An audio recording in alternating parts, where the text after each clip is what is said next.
আসসালামু আলাইকুম সুপ্রিয় দর্শক, কেমন আছেন সবাই? আশা করি সবাই ভালো আছেন।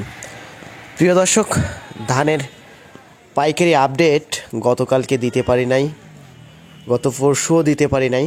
আজকে আবার চলে আসলাম ধানের পাইকারি আপডেট দিতে। প্রিয় দর্শক, আমাদের অঞ্চলে অবশ্য কাজ শুরু হয়ে গেছে।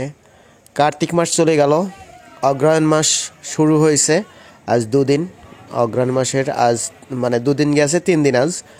তো সব মিলিয়ে আমি নিজেও একটু কর্মব্যস্ততার মধ্যে পড়ে গেছি।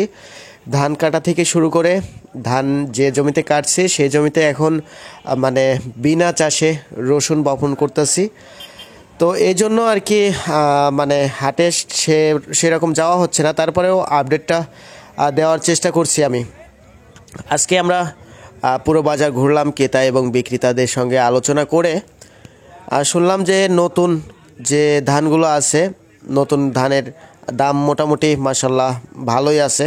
ধানের দামটা বাড়তেই আছে, 1400 পর্যন্ত সর্বোচ্চ বাজার দর আছে নতুন ধানের।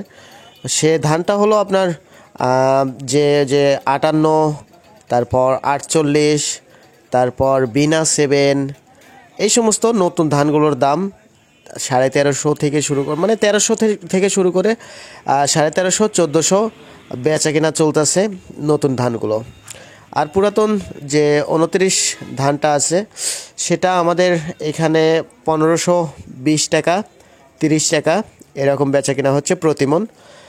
41 কেজিতে মন হয় আমাদের এলাকাতে, মানে পুরাতন ধানগুলো 40 কেজিতেই মন হচ্ছে, আর নতুন ধানগুলো হচ্ছে 41 কেজিতে মন।